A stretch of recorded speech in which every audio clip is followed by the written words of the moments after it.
디모데전서 2장 1절에서부터 7절까지 교독하겠습니다. 제가 먼저 읽습니다. 그러므로 내가 첫째로 권하노니 모든 사람을 위하여 간구와 기도와 도구와 감사를 하되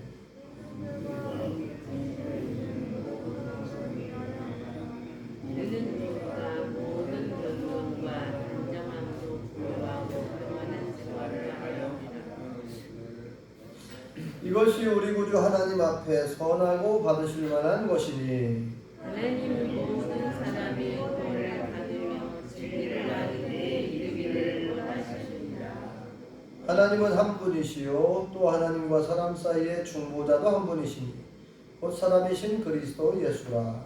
그가 모든 사람을 위하여 자기를 대속으로 주셨으니 귀하게 여겨주신 증거니라.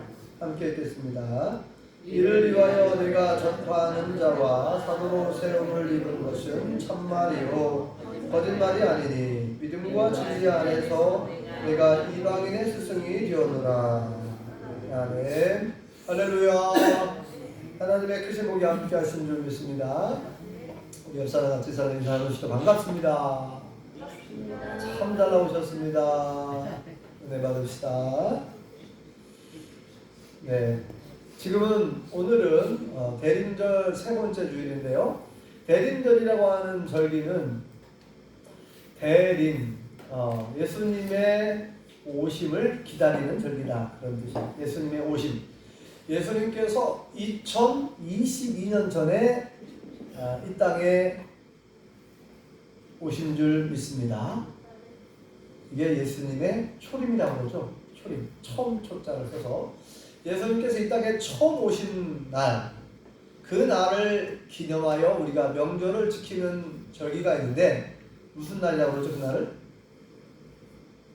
성탄절 그러죠. 12월 25일을 우리는 예수님의 초림을, 예수님께서 처음 이 땅에 오신 것을 기념하여 명절로 지키는 기독교의 절기가 성탄절입니다. 세상 사람들은 크리스마스라고 잘 알고 있죠. 크리스마스. 성탄절, 예수님의 생일을 축하하는 그런 명절인데요. 자, 지난 주일날 예수님께서 왜 이 땅에 오셨는가? 하나님께서 사람의 몸을 입고 이 땅에 오신 분이 예수님이라고 말씀드렸습니다. 왜 하나님께서 시간과 공간을 초월하여 계신 하나님께서 시간과 공간의 제약을 받는 인간의 몸을 입고 오셨을까? 그 자체가 엄청난 고통이잖아요. 신께서 피조물, 창조주 하나님께서 피조물인 사람의 몸을 입고 온다는 것은 이것은 정말 기적 중의 기적이고 이변 중의 이변이라고 말씀드렸죠. 그것은 바로 하나님의 사랑 때문에 하나님께서 우리를 너무나 사랑하셔서 자기 목숨을 희생하시기까지 자기의 모든 권리를 포기하고 하나님의 보호자를 포기하고 만왕의 왕 그 보호자를 포기하고 사람의 몸을 입고 오신 것은 하나님의 사랑 때문에 하나님의 사랑을 사랑하셨다는 거죠. 요한복음 3장 16절에 하나님이 세상을 빛처럼 사랑하사 독생자를 주셨으니 그 독생자 예수님이잖아요. 이렇게 한 것은 이는 그를 믿는 자마다 멸망치 않고 영생을 얻게 하였습니다.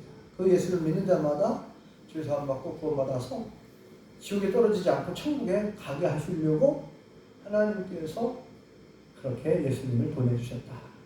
네. 그래서 예수님이 이 땅에 오신 것은 하나님의 사랑 때문이었다 말씀드렸고, 오늘 이제 두 번째로 예수님께서 이 땅에 오신 이유 두 번째는 하나님의 소원을 이루어 드리고 싶어서 그랬어요. 하나님의 소원. 우리에게만 소원이 있는 게 아니라 하나님께도 소원이 있었어요. 여러분의 소원은 무엇입니까? 한번 물어볼까요? 이 사람에게. 당신의 소원은 무엇입니까? 시작. 당신의 소원. 집사님의 소원. 장로님의 소원은 뭐예요? 다 소원이 있죠? 우리 한국 사람들은 공통적으로 소원이 하나 있는데 뭐라고요? 통일. 남북 간의 통일. 우리의 소원은 통일. 노래도 있잖아요. 그죠? 우리가 대한민국이 국가적으로 전 국민의 공통적인 특징 중에 하나가 통일인데, 통일을 위해서 그래서 우리가 기도해야 돼요. 우리 예수 믿는 사람들은 통일을 위해서 기도해야 되고, 또 요즘에 이제 우리 국민들의 또 소원은 뭡니까? 이 러시아와 우크라이나 전쟁이 좀 끝나길, 어떻게 보면 세계의 모든 나라, 모든 사람들의 공통적인 소원이 아마 러시아와 우크라이나 전쟁이 속히 끝나는 것을 원할 겁니다. 전쟁이 끝나야 경제가 회복이 될 가능성이 있거든요. 네. 그래서 지금 러시아와 우크라이나 전쟁을 하는 바람에 기름값, 국제 유가, 기름값이 너무 많이 올라가고, 또 곡물 가격, 우크라이나가 세계 최대 밀 생산량 최고로 많은 나라가 우크라이나예요. 네. 우크라이나는 산이 거의 없고 이 평야지대가 많대요. 그래서 그 곡물, 밀을 생산해서 그 밀을 수출하고 밀가루를 수출하는데, 그 세계에서 가장 많은 밀을 생산해서 수출하는 나라가 우크라이나인데, 우크라이나가 전쟁 때문에 어려움을 겪고 제대로 수출을 못하니까 세계 곡물 가격도 올라가고, 저절로 기름값이 올라가니까 곡물 가격도 올라가니까 모든 물가가 또 올라가고. 그래서 자, 이렇게 국가적으로 또 다 소원이 있고, 국민들의 공통적인 소원이 있고, 또 우리 모든 사람들의 다 소원이 있어요. 그죠? 부모님은 부모 나름대로 소원이 있고, 부모가 자식을 향한 소원이 있고, 또 자식들은 또 소원이 또 있어요. 부모를 향한 소원도 있고, 그죠? 그래서 이제 우리가 너무나 잘 알다시피 모든 부모님들은 자녀들이 어떻게 하기를 원합니까? 어떻게 했으면 좋겠어요? 소원이 있죠. 모든 자녀들이 건강했으면 좋겠다는 거예요. 학교 다닐 때는 공부를 열심히 했으면 좋겠다는 거죠. 네. 잘 먹고 건강하고, 또 학창시절 학교 다닐 때는 공부를 열심히 하는 것이, 그게 앞날을 위해서 자식이 잘 되는 길이라 생각하잖아요. 그죠? 네. 필요한, 앞으로 삶을 살아가는 데 있어서 필요한 어떤 기초적인 지식들을 학교에서 배우니까. 네. 그래서 부모님들이 그렇게, 그리고 앞으로 자녀들이 출세하길 원하니까, 출세하려면 우리나라에서는 공부를 잘해야 돼요. 어떤 공부든, 뭐 예체능도 공부를 열심히 해야죠. 운동도 열심히 해야 되고, 뭐든지 한 분야의 전문가가 가지고 한 분야에 뛰어난 어떤 그런 재능이 있고 어떤 실력이 있어야 어디 회사를 취직하든지, 아니면 무슨 국가대표로 발탁이 돼서 올림픽에 나간다든지, 모든 자녀들이, 부모가 자녀들에게 바라는 것은 그거죠. 자녀들이 공부면 공부, 뭐 농사면 농사, 어느 분야든지 열심히 해서 그렇게 앞으로 출세도 하고, 또 성공도 하고, 또 행복하게 사는 거, 그거 부모가 원하는 거잖아요. 또 자식들은 뭡니까? 자식들은 이제 결혼해서, 물론 요즘에 청년들은, 서울의 수도권에 사는 청년들은 내 집 마련하는 것이 꿈이래요. 소원이에요, 그게. 왜냐면 워낙 집값이 비싸니까 이 집 한 채 사는 것이 어렵잖아요. 그래서 그게 소원이에요. 내 집 마련하는 것이 소원이에요. 또 취직이 하도 어렵다 보니까 취직하는 게 소원이고, 또 결혼이 어려우니까 결혼하는 것도 소원일 수도 있겠지만, 아무튼 이제 어느 정도 이제 결혼을 해서 독립한 자녀들은, 이제 부모를 향한 소원은 뭐냐면, 우리 부모님이 건강하게 오래 사셨으면 좋겠다. 장수하셨으면 좋겠다. 건강하게. 아프면 마음이 아프잖아요. 부모가 아프면 마음이 걸리잖아요. 그러니까 우리 부모님이 건강하게 좀 장수했으면 좋겠다. 어느 정도 자녀가 결혼해서 독립하면 이제 부모를 향한 그런 소원도 있어요. 소원이 있는데 다 누구나 소원이 있죠. 그런데 오늘 말씀해 보니까 하나님께도 소원이 있다는 거죠. 하나님의 소원은 뭘까요? 하나님의 소원, 오늘 보면 2장 4절, 우리가 너무나 중요한 말씀이고 제가 자주 언급했는데, 2장 4절 읽어볼까요? 하나님의 소원이 무엇인지 다시 한번 읽어봅니다. 시작. 하나님은 모든 사람이 구원을 받으며 진리를 아는 데에 이르기를 원하시느니라. 아멘. 하나님은 뭘 원하신다고요? 모든 사람이 구원을 받는 것이 하나님의 소원이랍니다. 모든 사람이 죄 용서함 받고 구원받고 천국에서 영생하는 것이 하나님의 소원이래요. 하나님의 소원. 모든 사람, 모든 사람, 이 세상에 살고 있는 모든 사람이 구원받는 거. 그럼 구원이 뭡니까? 어디에서 구원받는다는 거예요? 구원. 어떤 사람은 구원 받으십시오. 예수님 믿고 구원 받으십시오. 그랬더니 10원도 아니고 무슨 구원 받으라 그러냐고. 네? 그렇게 농담만 진담만 그렇게 대답하시는 분도 있는데, 구원. 자, 물에 빠져 죽어가는 사람을 건져내는 것, 이게 이제 구원이잖아요. 구원. 또 어떤 질병 속에 있을 때 그 질병으로부터 자유하게 되는, 그러니까 질병으로 고침받은 사람, 그것도 구원이죠. 어떤 어려움 가운데 있을 때 거기서 건짐을 받고 그 문제가 해결되고 거기서부터 해방되고 자유하게 되면 이걸 구원이라고 하는데, 우리 모든 사람들은 아담과 하와 이후로 모든 사람은 태어날 때부터 뭘 가지고 태어난다 그랬어요? 원죄라고 했습니다. 아담과 하와가 지은 원죄. 선악을 알게 하는 나무의 열매를 따먹고 지은 원죄가 있어요. 원래 죄가 있는데 그 원죄를 가지고 태어나요. 그래서 모든 사람들은 죄성이라고 하는 죄의 본성을 가지고 태어나요. 지난번에 말씀드렸잖아요. 저도 처음에는 이게 이해가 안 됐어요. 아니, 어떻게 사람이 태어날 때부터 그 악한 본성을 가지고 태어나냐? 처음에는 안 보이잖아요. 그 악한 본성이, 죄성이 안 보여요, 처음에는. 그런데 아이가 자라가면 자라갈수록 그 죄성이 나타납니다, 아이에게. 그죠? 아이가 때를 쓰고 욕심부리고 더 많이 먹으려고, 더 많이 찾아내려고, 내가 가지고 있는 장난감을 친구가 다른 아이가 그거 갖고 놀라고 하면 그래 갖고 놀아. 너도 이게 아니잖아요. 아이들은 내 거야 하면서 빼고 막 싸우고, 이제 내 거라고, 그거 왜 내 걸 가지고 네가 갖고 노냐 하면서 막 안 가르쳐 주는데 그거를 안 가르쳐 줬거든요. 근데 막 그 욕심을 부려요. 싸우고 막 그래요. 안 가르쳐 주는데 싸워요. 막 빼앗고 막 밀치고. 이걸 가르친 겁니까? 부모가 안 가르쳤어요. 서로 사이좋게, 부모 서로 사이좋게 다녀. 가족, 그러니까 형과 동생도 그렇다니까요. 가족끼리도 형과 동생 사이에도 서로 싸운단 말이에요. 쌍둥이도 형과 동생이 있잖아요. 쌍둥이도 서로 싸워요. 같은 배에서 나왔지만, 같은 가족이지만 싸워요. 왜 그렇습니까? 그 안에는 인간의 본성, 죄성이 숨어 있기 때문에 그래요. 죄성이, 욕심, 죄성이 숨어져 있어요. 원죄라고 했거든요.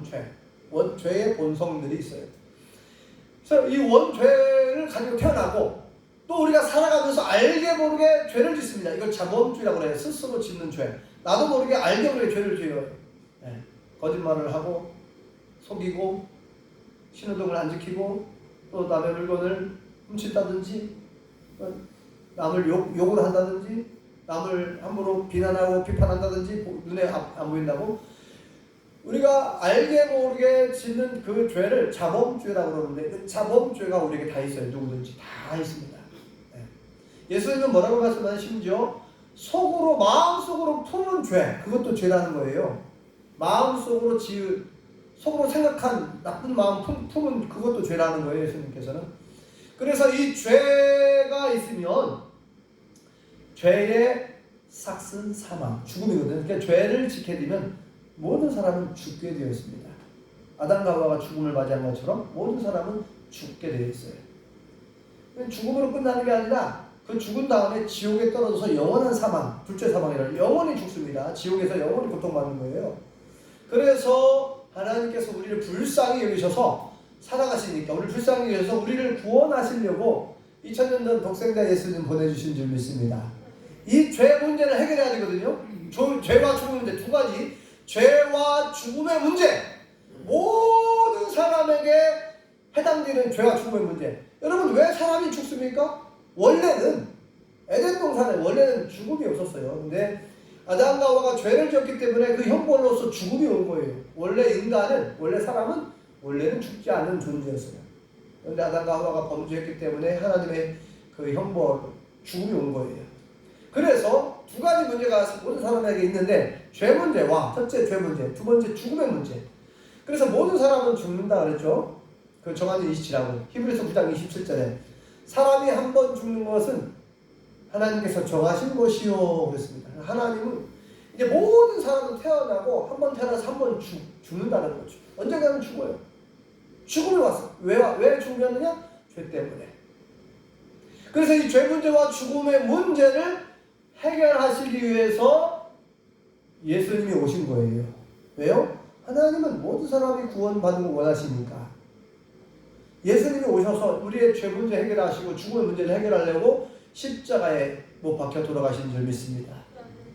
예수님께서 33세에 예수님은 아무 죄가 없으신 분이에요. 그죠? 그 빌라도 총독, 그 당시에 로마 황제가 보낸 총독이 빌라도 총독이잖아요. 그 유대를 지배했던.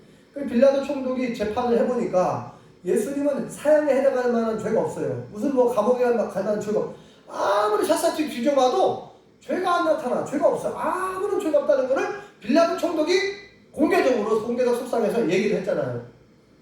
그런데 예수님을 미워하고 시기하고 질투했던 대지도자들, 그 당시에 종교 지도자들, 바리새인들, 사두개인들, 이런 사람들이 계속해서 군중들, 사람들을 선동해가지고 십자가에 못 박으라고. 십자가 형은 그 당시에 가장 무서운 형벌이었잖아요. 네. 반역 죄인들을 처단할 때 쓰는 사형 방법인데, 십자가에 못을 박아놓고 죽을 때까지 내버려 두는 거예요. 네. 보통은 일주일 정도 피와 물을 다 쏟고 막 독수리가 날아와서 눈을 쪼아먹고 그렇게 해서 고통스럽게 죽어가는 아주 무서운 형벌이 십자가형인데, 저 예수는 나쁜 놈이니까 십자가형에 처하라고 막 군중들을 선동해가지고 그렇게 해서 계속 하니까 빌라도 총독이 두려워가지고 자기가 잘못해가지고 이거 밀란이 일어날까봐, 네? 문제가 생길까봐, 난 모르겠다, 당신들 아는 대로 알아서 하라, 네, 그렇게 책임을 회피했는데, 그래서 이제 예수님은 아무 죄가 없으신데 십자가에 돌아가셨어요. 우리 대신 돌아가신 거죠. 이미 예고했어요. 사실은 예수님이 살아계실 때 내가 십자가에 못 박혀 죽게 될 거다 그랬어요. 우리의 모든 세상 사람들의 모든 죄를 다 짊어지고 예수님 대신, 우리가 죽어야 되는데 우리 대신에 예수님이 십자가에 죽어주신 줄 믿습니다. 그리고 뭐라고 하냐, 우리의 죄를 다 씻어주겠다는 거예요. 이 사실을 믿으면 예수님이 돌아가신 다음에 자기 죄 때문에 돌아가신 것이 아니고 다시 3일 만에 부활하신다고 했죠? 예수님이 예고한 대로 3일 만에 다시 살아나신 줄 믿습니다. 예수님은 다시 3일 만에 다시 살아나셨고, 그래서 예수님은 사망 권세에 이기셨다. 그러니까 죽음을 정복하셨어요. 예수님은 죽음을 정복했어요. 그리고 다시 부활하심으로써, 다시 살아나심으로써 우리에게 부활의 소망을 주신 거죠. 우리에게도 부활의 소망. 우리도 영원히 사는 거예요. 예수님 믿고 영접하면 죄 용서함 받고 예수님처럼 다시 산다는 거죠. 부활의 소망을 우리에게 주셨습니다. 그래서 3일 만에 살아나신 다음에 40일 동안 세상에 계시면서 수많은 사람들에게 자기가 부활했음을 알렸고, 또 하나님 나라를 말씀을 전하시다가 40일 만에 하나님 나라로 다시 올라가시죠. 하나님께로 올라가시면서 약속하시길, 내가 다시 오겠다. 내가 다시 오겠다. 때가 되면 다시 오겠다. 재림이라고 그러죠. 다시 됐잖아. 재림. 다시 오겠다. 자, 예수님이 다시 재림하시는 때는 아무도 모릅니다. 그날과 그 시는 아무도 모르나니 하늘의 천사들도 모르고 아들도 모른다. 하나님만 알고 계신다. 그런데 그 어느 정도의 그 때의 징조는 알려주셨어요. 그죠? 네, 마태복음 24장에 자세히 기록되어 있고요. 자, 이제 예수님의 재림이 곧 가까이 왔음을 우리가 성경 말씀을 통해서 알 수가 있는데, 자, 이때에 우리는 그러면, 자, 예수님께서 그 하나님의 소원을 이루어 드리고 싶어서, 모든 사람이 구원받는 것이 하나님의 소원이니까, 오늘 말씀한 대로, 그죠? 모든 사람이 구원을 받으며 진리를 안되기를 원하십니다. 하나님의 소원. 모든 사람이 구원을 받는 거, 모든 사람이 진리를 아는 거. 진리가 뭡니까? 하나님 말씀. 진리가 뭡니까? 예수님 자신이 진리죠. 내가 곧 길이요 진리요 생명이니, 예수님이 자신을 진리래, 영원히 변치 않는 진리죠. 예수님 믿고 영접하면 죄 용서 받는다. 이건 영원한 진리입니다. 영원히 변치 않죠. 시대를 초월해서 예수님이 자신이 길이요 진리요 생명이라고 말씀하셨는데, 그 진리를 아는 것을 원한대요. 하나님은 우리가 구원을 받고 그 진리 되신 하나님 말씀 또 예수님을 아는 것이 하나님의 소원이다. 이렇게 말씀해 주셨습니다. 자, 예수님께서 이 땅에 오신 목적은, 두 번째 목적은 하나님의 소원을 이루어 드리고 싶어서 오신 거예요. 자기 소원을 이루려고 온 게 아닙니다. 모든 사람들은 자기가 왕이, 이제 정치인들은 대통령이 되고 싶어 하잖아요. 왕이 되고 싶어 합니다. 그런데 예수님께서 이 땅에 오신 목적이 뭐냐? 왕이 되려고 합니다. 이스라엘 백성들은 잘 몰라가지고 예수님을 우리의 왕이 됐으면 좋겠다. 이스라엘 나라의 대통령이 됐으면 좋겠다. 왜요? 그 당시에 예수님이 오셨을 때 로마의 지배하에 있어요. 로마 식민지. 우리 대한민국도 우리 그 일본의 식민지로, 과거에 일본 식민지로 35년간 36년간 고통을 겪었잖아요. 이스라엘 나라도 로마의 식민지 하에 있었어요. 그 당시에. 그러니까 예수님이야말로 우리나라의 대통령이 돼가지고 로마를 쫓아내고 우리나라가 독립을 하고 해방되어서 정말 튼튼한 나라가 됐으면 좋겠다. 이런 소원이 있었어요. 그런데 예수님은 뭐라고 말씀하세요? 내가 온 것은, 그죠? 내가 온 것은 이 나라의 왕, 이 나라의 정치적 왕으로 대통령이 되기 위해서 온 게 아니다. 내가 온 것은 섬김을 받으러 온 것이 아니다. 대접받으려고 온 게 아니다. 그렇죠? 나는 도리어 오히려 섬기러 왔다. 많은 사람의 대속제물, 희생제물로 죽으러 왔다는 거예요. 예수님이 이 땅에 오신 목적은요, 사실은 십자가에 죽으러 오신 거예요. 세상에 어떤 사람이 이 세상에 십자가에 나 죽으러 왔다고, 희생제물로 죽으러 왔다고 하는 그런 사람 어디가 있습니까? 마음의 죄가 그렇습니까? 석가모니가 그렇습니까? 어떤 존재가 우리를 구원하시려고, 우리를 천국 가게 하시려고 십자가에 죽으신 분이 없어요. 우리의 죄 문제를 해결해 주신 분은 예수님밖에 없습니다. 예수님은 본래 오신 목적이 뭐냐? 십자가의 희생 제물, 죽으러 왔다는 거예요. 죽으러 왔다. 하나님의 소원이니까 모든 사람을 구원하는 것이. 십자가에 예수님이 죽으셔야만이 우리의 죄가 씻음 받을 수 있는 효력이 발생하거든요. 십자가에 예수님 대신 죽어야 우리의 죄를 다 짊어지고 십자가에 피 흘려 죽으심으로 우리의 죄가 씻음 받을 수 있는 길이, 구원의 길이 열리는 거예요. 그래서 2000년 전, 약 2000년 전 예수님께서 나를 대신해서, 우리를 대신해서 십자가에 못 박혀 돌아가셨다가 3일 만에 부활하신 사실을 믿고, 아, 예수님은 나의 구세주, 나를 구원할 구원자, 나를 구원한 유일한 구원자, 유일한 구세주, 메시아임을 믿고 영접하게 되면 나의 모든 죄를 용서받고 구원받는 줄을 믿습니다. 자, 이렇게 예수님께서 이 땅에 오신 목적은 하나님의 소원을 이루어 드리기 위해서 오셨다는 거예요. 자, 우리는 이제 하나님의 은혜로 예수님의 보혈의 공로로, 예수님이 십자가에 죽으신 그 공로로 내가 구원받았잖아요. 우리가 구원받았고 하나님의 자녀가 된 줄 믿습니다. 요한복음 1장 12절에 이렇게 말씀합니다. 영접하는 자, 누구를 영접하는 자입니까? 예수님을 영접하는 자, 곧 그 이름을 믿는 자들에게는 하나님의 자녀가 되는 권세를 주셨습니다. 예수님을 믿고 영접하면 하나님의 자녀가 된답니다. 신의 아들, 딸. 네. 엄청나죠? 신분의 변화가 확 바뀌는 거예요. 이 세상에서 종으로, 옛날에 조선시대 때도 노예제대가 있었잖아요. 노예, 종으로 있다가 노예 문서를 누군가가 그거를 몸값을 다 지불하고 노예 문서를 싹 찢어주고 없애주면은 이 사람은 자유하게 됩니다. 그래서 종의 신분에서 자유인의 신분, 또는 종이었는데 노예였는데 어느 날 왕으로 바뀌는, 신분이 그렇게 확 변하는, 이것도 엄청난데, 우리가요 죄의 노예, 사실은 죄의 노예였습니다. 우리가. 그런데 하나님의 아들, 딸이 된다는 거 엄청난 신분의 변화죠. 네. 근데 그렇게 해주시겠다는 거예요. 예수님을 영접하게 되면 하나님의 자녀로 우리를 그렇게 인정하겠다는 거예요. 하나님의 자녀.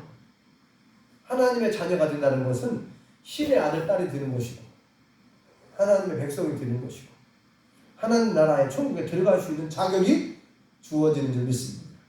네. 대통령의 자녀만 돼도 굉장히 권세가 대단하거든요. 그런데 우리 불과 비교할 수 없어요. 우리는 하나님 아버지의 자녀들인 줄 믿습니다. 예.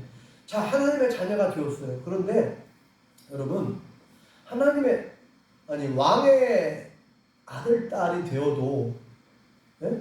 거기 그 격에 맞는 품격이 있잖아요. 아니 대통령의 아들 딸이 되고 왕의 아들 딸이 되는데 아무렇게나 대충 살 수는 없잖아요. 그렇죠? 예. 망나니처럼 살면은 그 아버지 어머니의 얼굴에 먹칠하는 거예요. 그렇죠? 아무렇게나 살면 안 되죠. 우리는 하나님 아버지의 자녀들이 됐기 때문에 우리는 하나님의 자녀답게 살아 이렇게 말합니다. 하나님의 자녀답게 살아내. 그래서 성경을 주신 거예요. 이게 성경 말씀이 하나님의 자녀답게 사는 방법들을 말씀해 주고 있어요. 자, 그 가운데 자 하나님의 자녀답게 살아도 그러면 우리도 이제 예수님을 닮아가지고 예수님처럼 우리도 하나님의 소원을 이루어내며 살아낼 줄 믿습니다. 우리도 이제 예수님처럼 하나님의 소원을 이루어드리기 위해서 살아야 돼요. 이 땅에 살아가면서 내 소원을 이루려고, 내 꿈을 이루기 위해서, 내 야망을 이루기 위해서, 이건 이제 세상 사람들이 보통 그렇게 살잖아요. 각자의 소원이 있어서 그 소원을 이루려고 나는 서울 강남에 40평짜리 아파트를 사는 것이 소원이다. 목표를 세워놓고 그걸 향해서 달려갑니다. 그죠? 또 나름대로 개인의 다 소원이 있어서 그 소원, 목적을 달성하기 위해서 막 달려가요. 네. 자, 그것도 필요하겠지만 우리 예수님 믿는 사람들은 무엇보다도 하나님의 소원이 무엇인지를